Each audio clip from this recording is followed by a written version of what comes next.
BrickTsar, and today we're going to look at a really neat LEGO train set.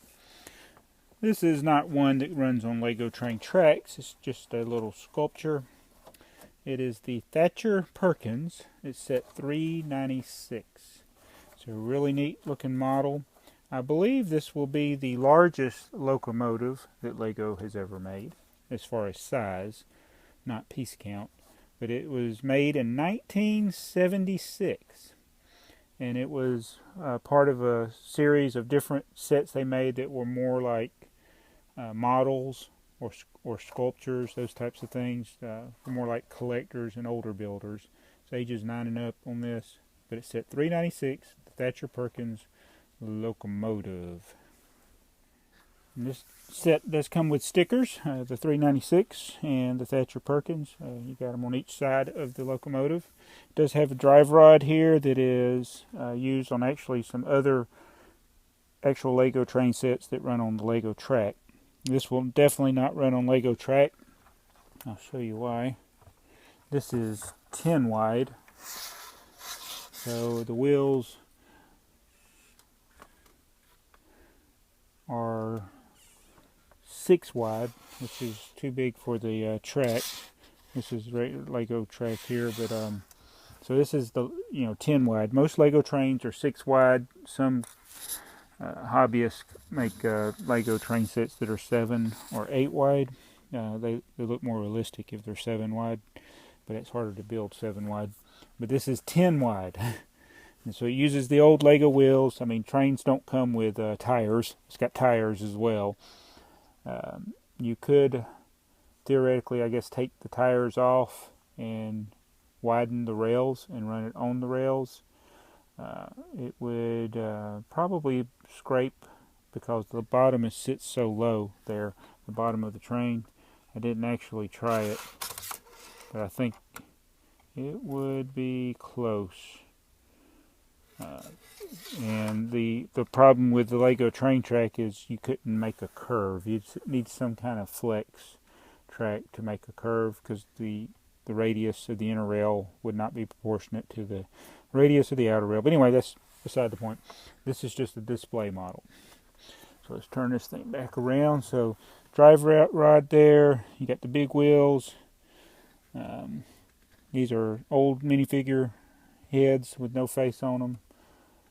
This is the bell here. This is the boiler. I don't know a lot about steam operation. That's the smokestack. And so basically the way these trains work is you burn wood or coal, heats up the water boils, and the steam causes pressure that moves the pistons or whatever's in there that makes the drive rod go and spin the wheels. This is a 460 locomotive, has 2 in the front, 6 in the middle, none in the back. The back is really large. It's larger than minifigure scale. If you put a minifigure in there, he won't be able to see over the edge, hardly.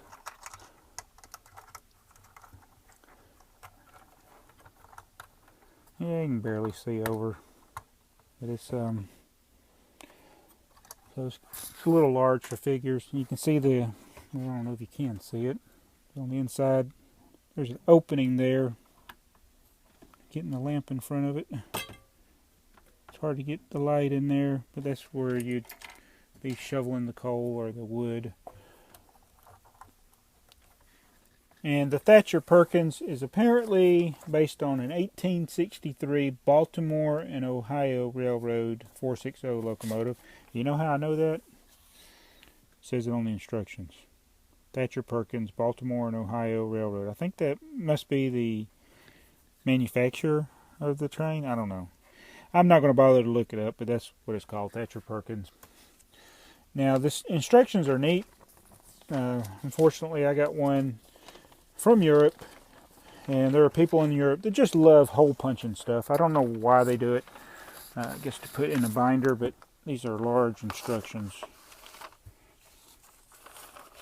Let me move the locomotive for a second, and I'll show you why it's large here in a minute. So I got these instructions all laid out here. It's kind of hard to follow. without tearing it more, but the reason it's so large is because it doubles as a poster. Let's see, get it where we can see the poster. I thought it would fit.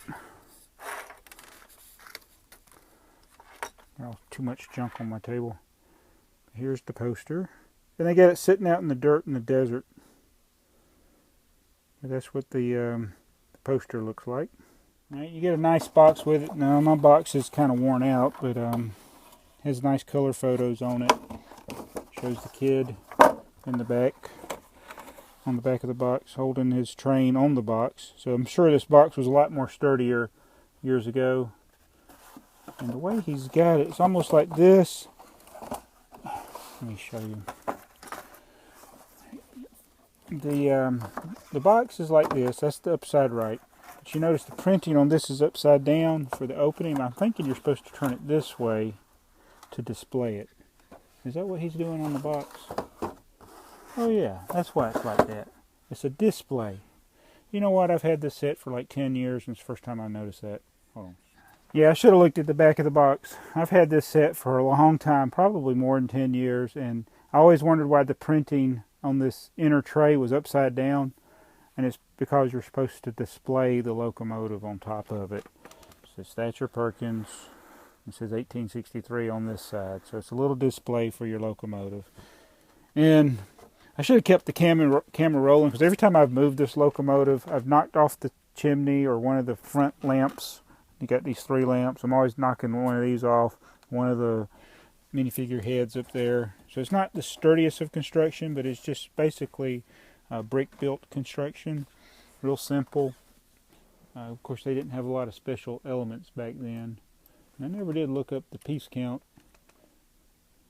but I'm sure it's got a lot less than Horizon Express. Yeah, it's got 434 parts, and this was part of the line of hobby sets.